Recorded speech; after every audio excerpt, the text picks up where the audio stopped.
Happy Spookies, everybody. I hope you're all doing well, having the most excellent day. Today I want to talk about a brand new horror movie that came out this year called There's Something Wrong with Children.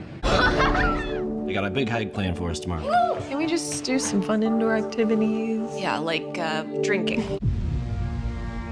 How far down do you think that goes? I don't know. Gives me the creeps. Let's go. This was directed by Roxanne Benjamin, who directed Body at Britain Rock. She also produced VHS 1 and 2, and she has segments in the movies Southbound and XX. This was also written by TJ Simfeld and David White, and the cast consists of Amanda Crew as Ellie, Zach Gilford as Ben, we have Briella Guiza as Lucy, David Maddow as Spencer, Carlos Santos as Thomas, and Alicia Wainwright as Margaret.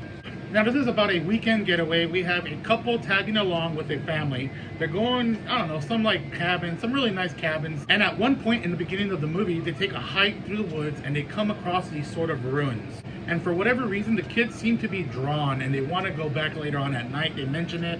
But of course, adults being adults, they're like, yeah, no, that's way too dangerous. Y'all ridiculous. And when the adults wake up in the morning, the kids happen to be missing. But not for very long, because shortly after they're found, they are acting incredibly fucking weird. And maybe something spooky might be happening with the kids. Now, this is something that's not new. It's a scary kids movie. But honestly, I really enjoyed this one. The acting was really good, especially from the couple that doesn't have the kids. Zach Gilford and Alicia Wainwright as Ben and Mark. Ben is actually the actor from Midnight Mass. I thought that was really cool. And they're kind of tagging along. I thought the acting from them was probably the better part of the movie, to be honest. The music in this movie slaps, dude. From the opening credit scene, and then we have like a quick scene, and then you get like a title card. I thought that was brilliant. It is shot really well. There's a lot of neat shots, a lot of cool little camera tricks that they do. There's one part near the end where it's like the camera's in a tunnel and it's kind of just like angling as people are crawling through the tunnel. I thought that was really well done. And the kids did a phenomenal job at being creepy. They have like a language that they talk to each other, like a secret language that just like kind of like skitterish, like it's very odd. You're not entirely sure what's going on with them, if it's something supernatural or if they're just being a bunch of weirdos. And I will say the first act or so, the pacing is a little slow. You also have like a lot of drama that's going on, which I will say the drama's a little spicy, but it doesn't really, I don't know, it doesn't develop anything. It doesn't progress any development in characters or anything like that, you know, just a little spicy drama just to get the families kind of annoyed with one another, which was kind of odd how quick they turned on each other, but whatever. This movie is currently streaming on VOD. Just go ahead and type it on Google. There's Something Wrong with the Children movie, and I'm sure you'll find a lot of options where you can watch it. I will get into some spoilers right now, so feel free to come back if you've watched the movie, or if you don't care, then stick around.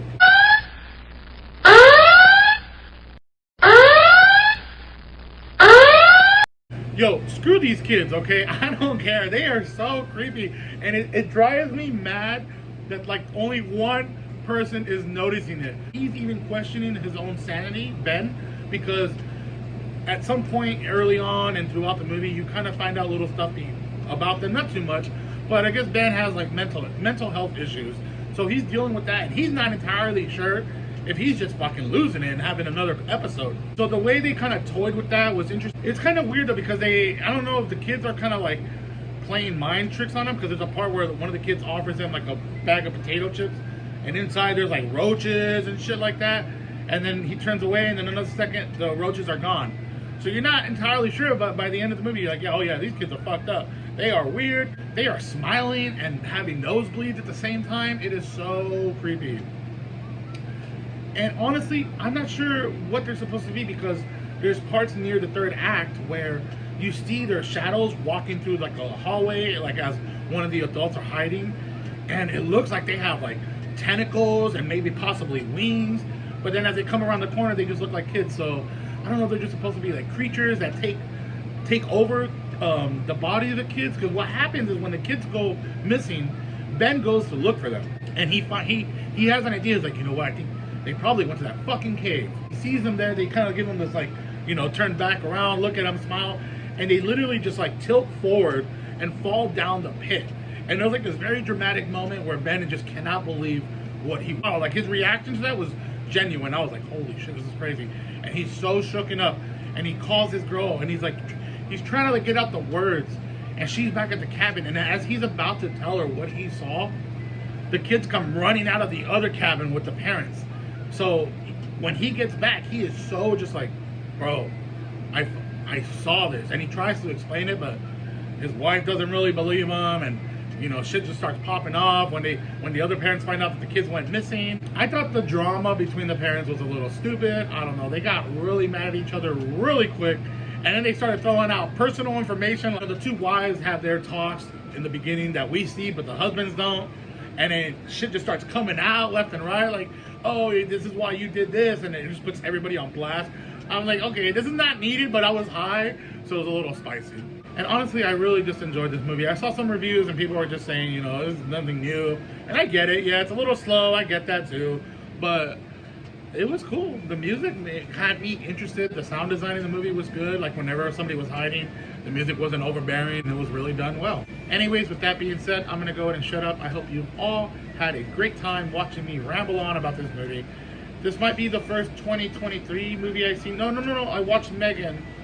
And I had a lot of fun watching Megan. I don't know why I don't know if I'm going to do a review, but I'll say this now. Megan was a great time. Happy Spookies. And really quick, I want to give a huge shout out to MoviePalette.com for going over and sending me this fucking awesome movie palette of The Thing. How do I know it's The Thing? Well, because I chose it, but it also says it right there. Look at this beauty. Now, what's amazing about this is each color has been chosen by each one of their team members specifically to represent a frame from the movie. That's right, every strip you see here has been chosen in chronological order to represent a scene from the movie in its entirety.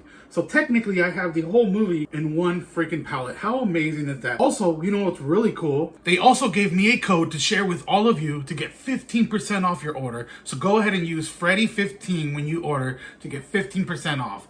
How freaking awesome is that? I just think this is absolutely beautiful. It makes a great gift if you're somebody that's into sort of collecting these type of things, or movie posters.